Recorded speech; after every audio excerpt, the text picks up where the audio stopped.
In a small town where nothing much ever happened, there was a courtroom that looked like any other. The walls were painted a dull beige, and the wooden benches creaked when people moved. On this particular morning, Judge Harold Thompson sat behind his bench, adjusting his glasses as he flipped through the day's schedule. He had been a judge for over 2 decades, and his stern expression rarely changed. To most people, he seemed fair but strict, a man who didn't tolerate nonsense or delays in his courtroom. The case before him wasn't supposed to be anything special. It was about property taxes, one of those routine disputes that came up often. A local veteran named Robert Callahan was contesting what he believed to be unfair charges on his land. Robert had served in the military for years, and after retiring, he'd settled down in the town to live a quiet life. But now he felt the government was taking advantage of him, demanding more money than he thought was right. He arrived at the courthouse dressed neatly in a pressed shirt and slacks, his posture straight and confident.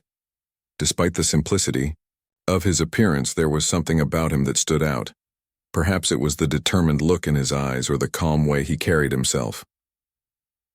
When the hearing began, Robert started explaining his side of the story. He spoke clearly and respectfully, laying out his argument step by step. But as he went on, he began to stray from the specifics of the tax issue and touched on broader ideas about fairness and freedom. "Your Honor," he said, leaning slightly forward, "this isn't just about my taxes. It's about whether we're living up to the values our country was built on." Judge Thompson frowned. He didn't like speeches in his courtroom, especially ones that sounded like they belonged in a history class rather than a legal proceeding. Harold tapped his pen against the desk, trying to regain control of the situation. "Mr. Callahan," he said sharply, "stick to the facts of your case. This isn't the time or place for philosophical discussions." Robert nodded politely, but instead of backing down, he reached into his jacket pocket and pulled out a folded piece of paper. Everyone in the room watched curiously as he unfolded it carefully, smoothing out the creases with his hands. The paper was old and worn, its edges slightly frayed, as if it had been handled many times before. "This document," Robert said, holding it up for everyone to see, "is the Declaration of Independence. I'd like to read a part of it because it explains exactly why I'm standing here today." His voice was calm but firm, and there was no hint of hesitation in his tone. Judge Thompson sighed heavily, rubbing his temples. He could feel a headache coming on. "Mr. Callahan," he warned, raising his voice slightly, "you are in a court of law. You will not turn this into some kind of political demonstration." But Robert didn't seem intimidated. Instead, he looked directly at the judge, meeting his gaze without flinching. "Your Honor," he replied, "if we forget the principles this nation was founded on, then we've already lost. Isn't it worth reminding ourselves of them?" There was a long pause as the two men locked eyes, the tension between them growing, thicker with each passing second. The spectators in the gallery leaned forward in their seats, sensing that something unusual was about to happen. Judge Thompson's patience was wearing thin. He glanced around the room, noticing how intently everyone was watching. Reporters scribbled notes in the back, and even the bailiff seemed unusually alert. Harold knew he needed to act quickly before things got out of hand. "Mr. Callahan," he said, his voice rising, "I am warning you one last time. Put that paper away and focus on the matter at hand, or face the consequences." For a moment it seemed like Robert might comply. He lowered the paper slightly, as though considering the judge's words. Then, to everyone's surprise, he raised it higher instead. "I'm sorry, Your Honor," Robert said, his voice steady, "but sometimes doing the right thing means standing up for what you believe in, even if it comes with risks." And with that, he began reading aloud. "We hold these truths to be self-evident." His voice resonated through the courtroom, filling the silence with words that had once sparked a revolution. At first, the audience seemed unsure how to react. Some people shifted uncomfortably in their seats, while others listened intently, nodding along as if they understood the deeper meaning behind Robert's actions. Judge Thompson's face turned red with anger. He slammed his gavel down hard enough to make the sound echo throughout the room. "Enough," he shouted, his voice booming. "You are in contempt of court, Mr. Callahan. Bailiff, take that paper away immediately." But the bailiff hesitated, unsure what to do. No one had ever seen anything like this in the courtroom before. The judge's orders hung heavy in the air, but the scene unfolding in front of them felt almost surreal, as if history itself had stepped into the room. As the seconds ticked by, the tension reached a breaking point. Robert continued reading, undeterred by the judge's threats. His voice grew stronger, more passionate, as he recited the words that had shaped a nation. Outside the courthouse, reporters who had gathered for other cases caught wind of the commotion. Inside, cameras flashed through the windows, capturing images of the dramatic standoff. What had started as a mundane tax dispute was rapidly turning into something much bigger, and no one, least of all Judge Thompson, was prepared for what would come next. As Robert continued reading the words of the Declaration of Independence, the courtroom seemed to freeze in time. Every eye was fixed on him, and the air felt thick with anticipation. Judge Thompson's face grew redder by the second, his knuckles white as he gripped the edge of his bench. The bailiff, still uncertain how to handle the situation, glanced nervously between the judge and Robert, unsure whether to intervene or wait for further instructions. Meanwhile, the reporters outside pressed closer to the windows, their cameras clicking furiously as they tried to capture every detail of the unfolding drama. "You will stop this instant," Judge Thompson bellowed, slamming his gavel again. But his voice barely registered over the steady rhythm of Robert's recitation. "That's it," the judge snapped, leaning forward. "Bailiff, confiscate that paper now, or I'll hold you in contempt as well." The bailiff finally moved, taking slow, reluctant steps toward Robert. He reached out hesitantly, but Robert simply raised the document higher, holding it above his head as though it were a sacred relic. Without missing a beat, he began reciting the words from memory, his voice growing louder and more confident. "We hold these truths to be self-evident that all men are created equal." Robert's words echoed through the room, resonating with a power that no one could ignore. Some spectators exchanged glances, whispering among themselves. Others sat perfectly still, captivated by the moment. Even the court clerk stopped typing mid-sentence, her fingers hovering over the keyboard as she stared at the scene before her. It was clear that this was no ordinary courtroom proceeding. It had become something far greater, something that transcended the walls of the small-town courthouse. Judge Thompson leaned back in his chair, his expression a mix of frustration and disbelief. He had always prided himself on maintaining order in his courtroom, but now he felt completely out of control. For a brief moment he considered calling for additional security, but he quickly dismissed the idea. Doing so would only draw more attention to the situation, and he already sensed that this incident was spiraling beyond his grasp. Instead, he crossed his arms and glared at Robert, his jaw clenched tightly. The bailiff, now standing awkwardly beside Robert, looked to the judge for guidance. "Your Honor," he said quietly, "what should I do?" His question hung in the air, unanswered. Harold didn't respond immediately.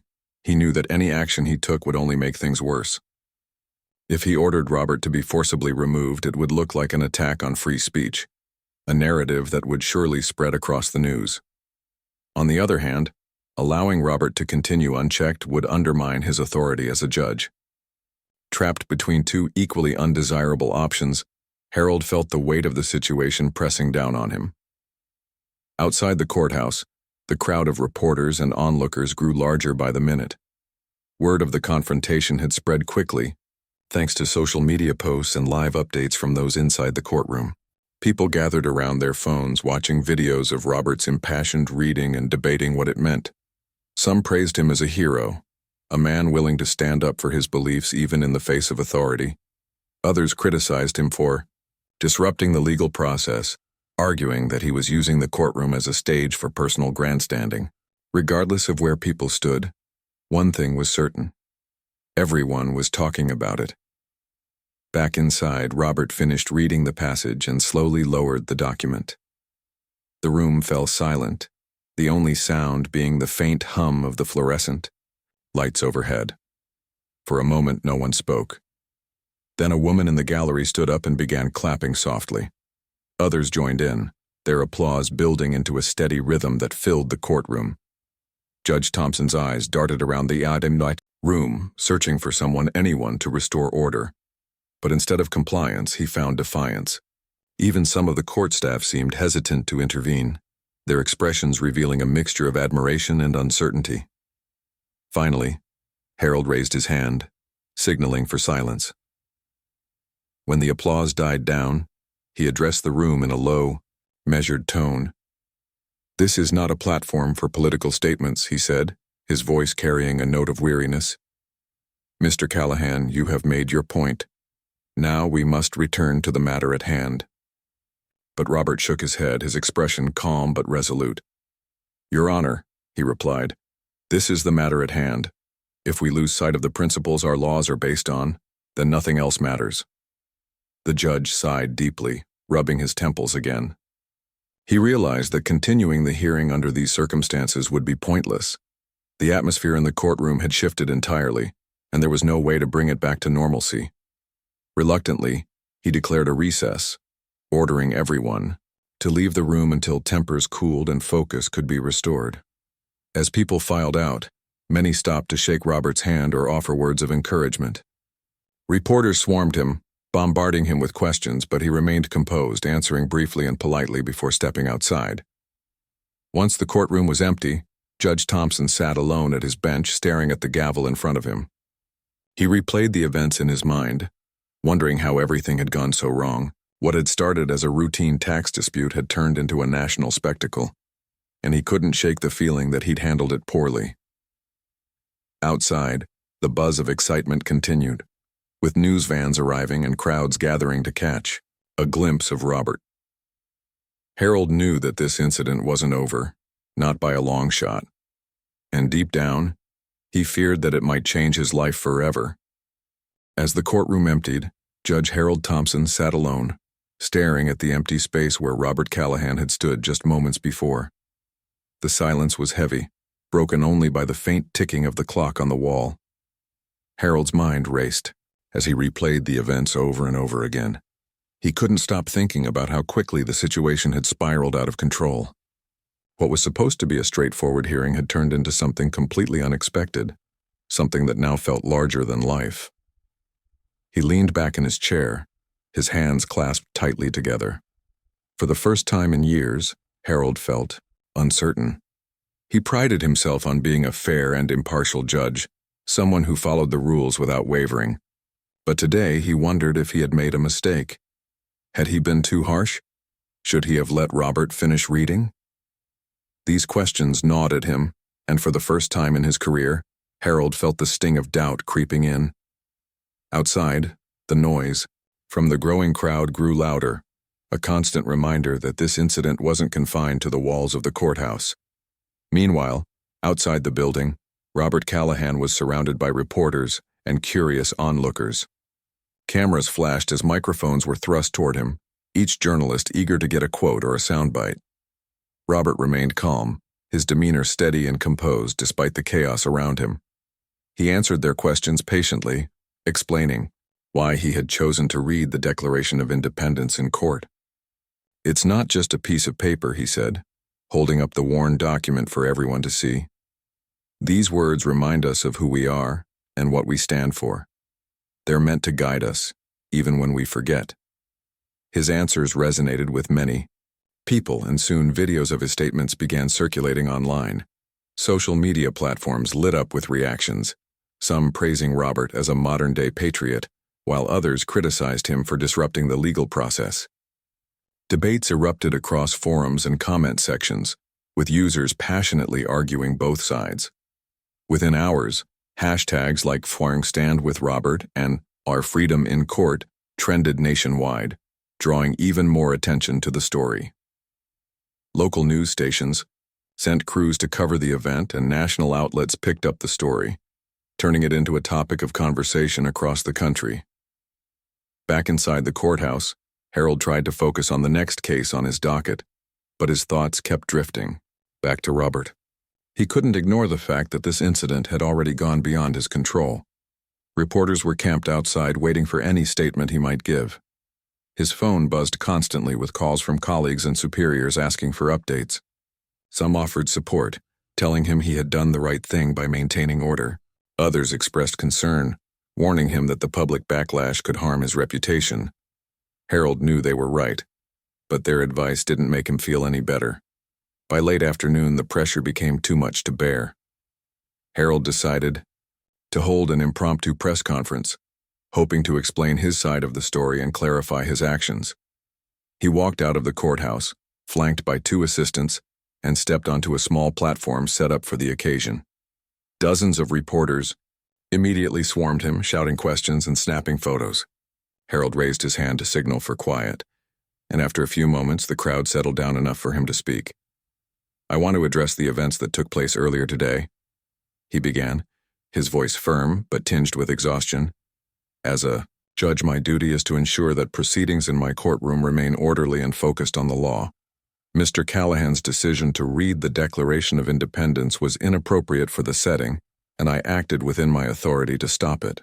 He paused, glancing at the sea of faces before him. Some nodded in agreement while others frowned, clearly unconvinced. "But let me be clear," Harold continued. "I respect the principles outlined in that document as much as anyone else. However, there is a time and place for everything, and a courtroom is not the venue for political statements." As soon as he finished speaking, the reporters erupted with follow-up questions. "Do you regret your actions, Judge Thompson?" one asked. Another chimed in. "Do you think freedom of speech applies in courtrooms?" Harold struggled to answer, his responses becoming increasingly defensive as the questions piled on. By the end of the press conference, he realized he hadn't helped his case at all. In fact, he may have made things worse. That evening, as Harold returned home, he found it impossible to relax. The image of Robert standing tall in the courtroom lingered in his mind, as did the applause from the gallery.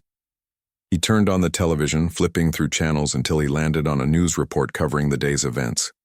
Analysts debated whether Harold's actions constituted an attack on free speech, while clips of Robert's impassioned reading played on repeat.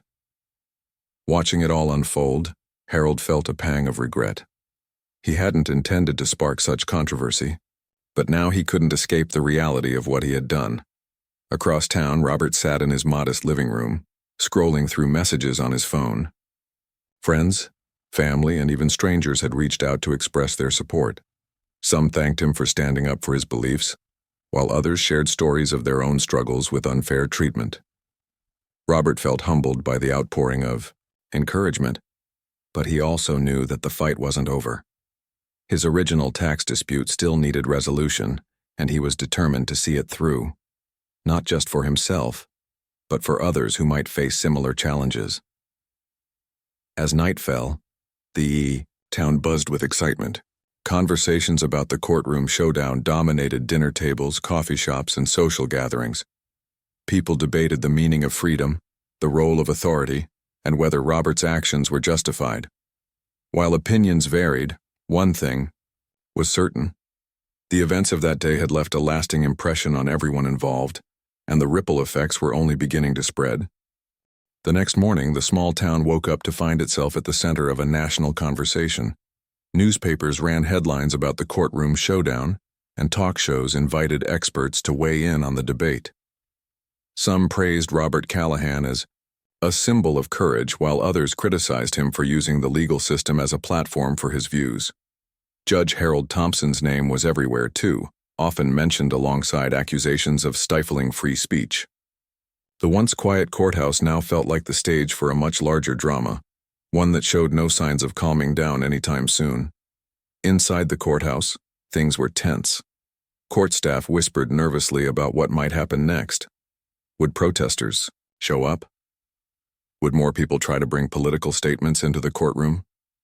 Even the bailiff seemed uneasy, glancing toward the doors every few minutes as if expecting chaos to erupt at any moment. For Judge Thompson, the pressure was unbearable. He arrived early that day, hoping to prepare for the cases ahead, but he couldn't shake the feeling that all eyes were on him. Every decision he made, every word he spoke would be scrutinized under a microscope. Meanwhile, Robert Callahan spent the morning fielding calls from journalists and supporters. His phone buzzed constantly, and his inbox overflowed with messages. Some were heartfelt notes of encouragement, thanking him for standing up for what he believed in. Others were invitations to speak at rallies, community meetings, and even college campuses. At first, Robert hesitated to accept these offers. He wasn't looking for fame or attention, but the more he thought about it, the more he realized this could be an opportunity to make a difference. If people were listening, then maybe he could use his voice to spark meaningful change. By midday, the courthouse steps had become a gathering place for activists and curious onlookers. Signs bearing slogans like "Freedom Lives Here" and "Protect Our Rights" dotted the crowd. People held up copies of the Declaration of Independence, some reading excerpts aloud while others cheered them on. Reporters moved through the throng, capturing interviews and filming live segments. The scene was lively but peaceful, a testament to the power of words and ideas. Among the crowd there were murmurs of admiration for Robert, who many saw as a modern-day hero. Judge Thompson watched the commotion from his office window, his expression unreadable. Part of him wanted to step outside and address the crowd directly, to explain his perspective and defend his actions, but another part of him knew it wouldn't help. Anything he said would likely be twisted or misinterpreted, fueling the fire even more. Instead, he stayed put, poring over case files and trying to focus on his work. Yet no matter how hard he tried, his mind kept drifting back to the events of the previous day, and the growing sense that he had underestimated their significance. As the afternoon wore on, the energy outside began to shift. A group of veterans arrived, dressed in uniforms and carrying American flags. They marched up the courthouse steps and formed a line, standing shoulder to shoulder in solidarity with Robert. Their presence added weight to the protest, drawing cheers from the crowd and earning nods of respect from passers-by. One of the veterans stepped forward and addressed the gathering, his voice steady and commanding. "We serve to protect the freedoms outlined in this document," he said, holding up a copy of the Declaration of Independence. "And when those freedoms are challenged, we stand together to defend them." The speech resonated deeply with everyone present, including Robert, who stood quietly near the edge of the crowd. Watching the veterans rally around him filled him with gratitude and renewed determination. He didn't see himself as a leader, but he understood the importance of standing firm in moments like this. As the applause died down, someone handed him a microphone, urging him to say a few words. Reluctantly, he stepped forward, scanning the sea of faces before speaking. "I never expected any of this," he admitted, his tone humble. "I came here to fight for fairness, not just for myself, but for anyone who feels their voice isn't being heard. What happened yesterday reminded me that our founding principles are worth fighting for, even if it means taking risks." His words struck a chord with the audience, inspiring cheers and chants of support. When he finished speaking, the crowd erupted into applause, their enthusiasm echoing through the streets. Back inside the courthouse, Judge Thompson listened to the distant sounds of celebration. He couldn't deny the impact of the moment. It was impossible to ignore. But instead of feeling inspired, he felt conflicted. On one hand, he admired the passion and unity displayed by the crowd. On the other hand, he worried about the precedent being set. If courts became arenas for political expression, where would the line be drawn? How could justice be served if every hearing turned into a debate about broader societal issues? That evening, Harold sat alone in his study, staring at the stack of papers on his desk. He had always believed in the rule of law, in the importance of maintaining order and structure. But now, he found himself questioning whether he had been too rigid, too focused on procedure at the expense of understanding. He picked up a pen and began jotting down thoughts, reflecting on the lessons he had learned, or perhaps failed to learn, over the course of his career. Writing helped him process his emotions, though it didn't provide easy answers. Across town, Robert sat on his porch watching the sunset paint the sky in shades of orange and pink. Despite the whirlwind of attention, he felt oddly at peace. The events of the past 2 days had reaffirmed his belief in the power of standing up for what is right. He knew the road ahead wouldn't be easy. There would be challenges, criticisms, and setbacks. But he also knew he wasn't alone. The support he had received reminded him that change often starts with a single act of courage.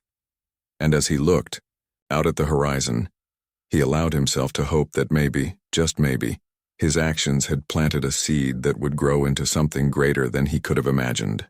The days that followed brought a whirlwind of activity for both Judge Harold Thompson and Robert Callahan.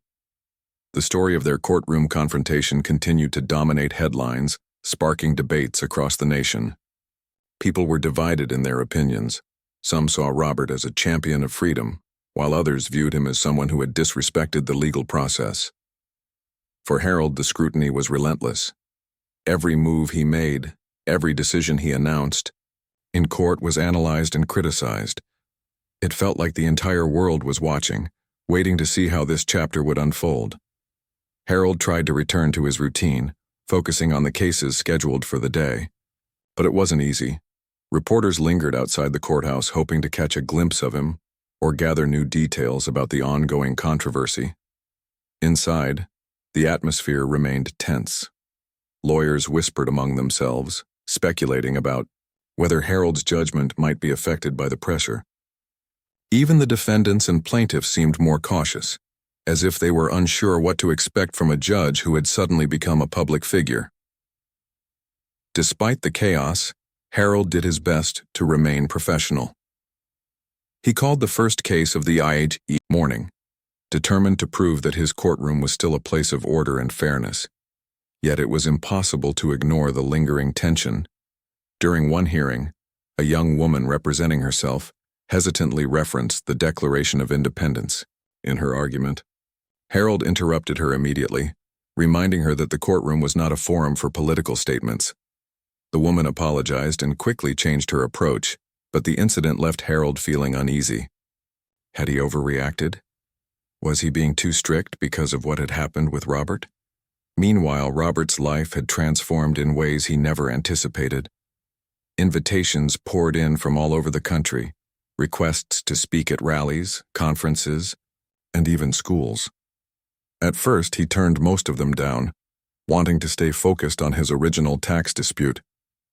But as the messages kept coming, he realized he couldn't ignore the opportunity to share his message.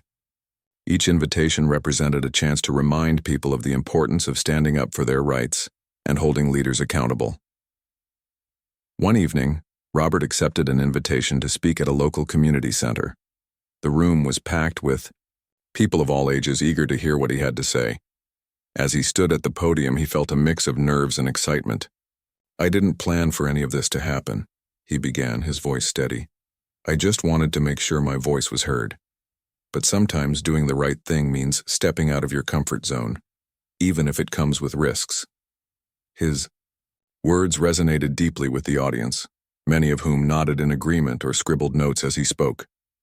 Afterward, people lined up to thank him, sharing stories of their own struggles and frustrations. A retired teacher told him how inspired she was to see someone stand up for principles that mattered.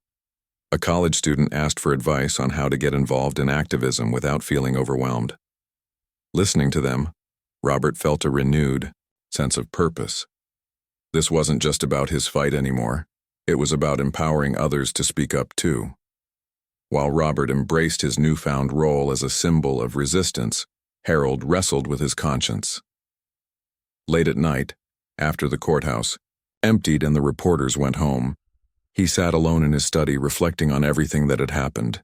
He replayed the courtroom scene in his mind, wondering if there was something he could have done differently. Should he have let Robert finish reading? Could he have found a way to balance respect for free expression with maintaining order? These questions haunted him, keeping him awake long into the night. One morning, Harold decided to take a walk through the park near his house. He needed fresh air and a break from the constant noise surrounding him. As he strolled along the path, he noticed a group of children playing nearby. One of them held a small American flag, waving it proudly as they ran around.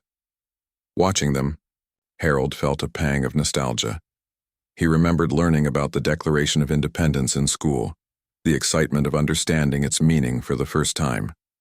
Those ideals, the ones Robert had quoted in court, were part of what had inspired him to pursue a career in law.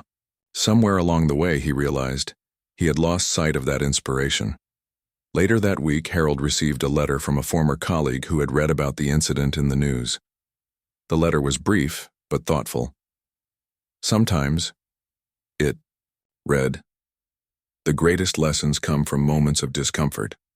Don't let this experience define you. Let it teach you." Harold reread the words several times, letting them sink in. He realized that while the situation had been difficult, it had also forced him to confront important questions about justice, authority, and the role of history in shaping modern society. As the days passed, the initial frenzy began to die down. Reporters stopped camping outside the courthouse and the crowds on the steps grew smaller. But the impact of the events lingered. Conversations about freedom, fairness, and accountability continued in homes, classrooms, and workplaces. People who had never paid much attention to politics before found themselves discussing the meaning of the Declaration of Independence and how its principles applied to their lives today. For Robert, the attention gradually shifted back to his original tax dispute. His case was rescheduled for another hearing, and this time the courtroom felt different. There were fewer reporters and spectators, but the energy was still palpable. When his turn came to speak, Robert chose his words carefully, sticking to the facts of the matter without veering into broader philosophical discussions. Judge Thompson listened attentively, his expression neutral but thoughtful.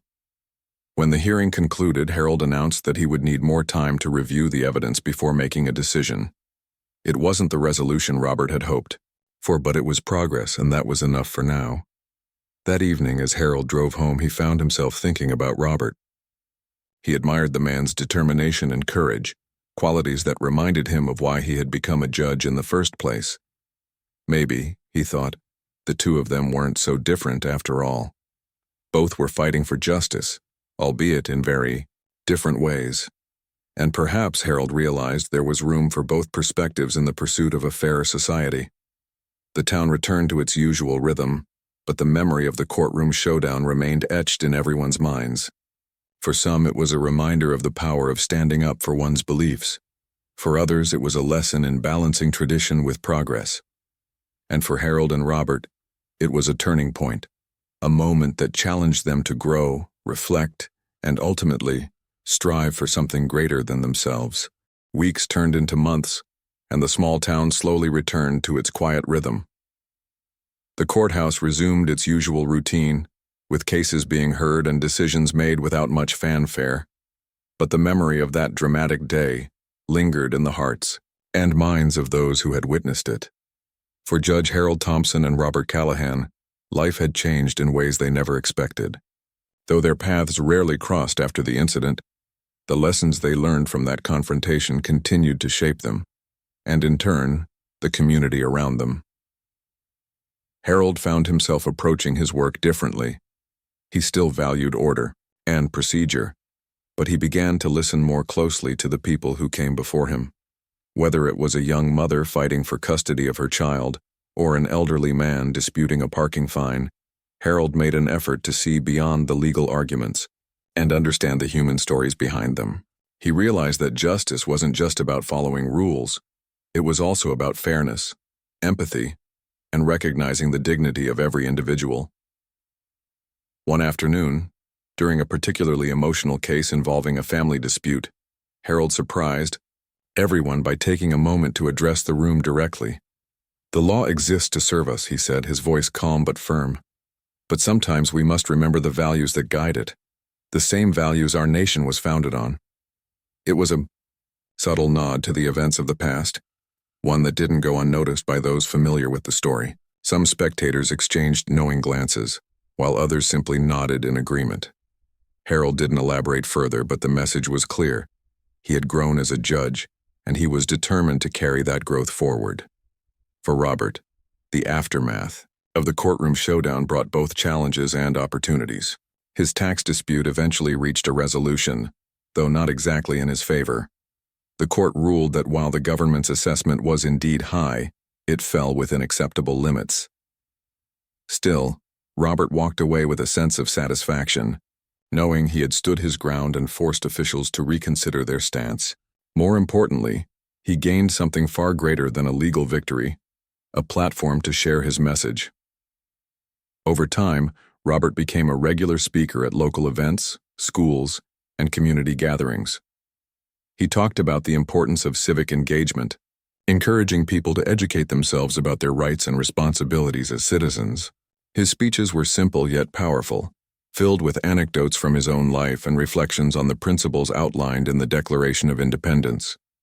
He often reminded his audiences that standing up for what is right isn't always easy, but it's always necessary. Change starts with ordinary people doing extraordinary things, he would say, earning nods and applause from listeners. Robert's influence extended beyond words. Inspired by his courage, several residents formed a grassroots organization aimed at addressing issues like property taxes, zoning laws, and government transparency. They called themselves Voices for Fairness, and Robert agreed to serve as an advisor. Together they organized workshops, petition drives, and town hall meetings, giving a voice to those who felt overlooked by the system. The group's efforts attracted attention from neighboring towns, sparking similar initiatives elsewhere. Slowly but surely, Robert's act of defiance rippled outward, creating waves of positive change. Despite their differences, Harold and Robert occasionally crossed paths in the months that followed. Sometimes it was at the courthouse where Robert attended hearings related to Voices for Fairness. Other times it was at community events where both men happened to be speaking. At first their interactions were polite but distant, each man acutely aware of the history between them. Over time, however, a mutual respect began to develop. They weren't friends exactly, but they shared a deep understanding of the complexities of justice and the weight of responsibility. One evening, after a particularly lively town hall meeting, Harold approached Robert as the crowd dispersed. "You've made quite an impact," he said, his tone measured but sincere. Robert smiled faintly, unsure how to respond. "I only did what I thought was right," he replied. Harold nodded, his expression thoughtful. "And maybe that's something we can both agree on, that doing what's right isn't always easy, but it's worth it." For a brief moment, the two men stood side by side, united by a shared commitment to making their community better. As the year drew to a close, the town gathered for its annual festival, a celebration of unity and resilience. The event featured music, food, and speeches from local leaders, including Robert. When his turn came to speak, he took the stage and looked out at the sea of faces. "A lot has happened since last year," he began, his voice warm and steady. "We've faced challenges, disagreements, and moments of doubt. But through it all, we've shown that when we stand together, we can overcome anything." His words struck a chord with the audience, drawing cheers and applause. As he stepped down from the stage, Harold watched from the sidelines, clapping along with everyone else. For a moment, he allowed himself to feel proud, not just of Robert, but of the entire town. What had started as a heated courtroom clash had evolved into something far greater, a reminder of the enduring power of principles, perseverance, and community. In the end, neither Harold nor Robert could have predicted how profoundly that day would affect their lives or the lives of those around them, but perhaps that was the point.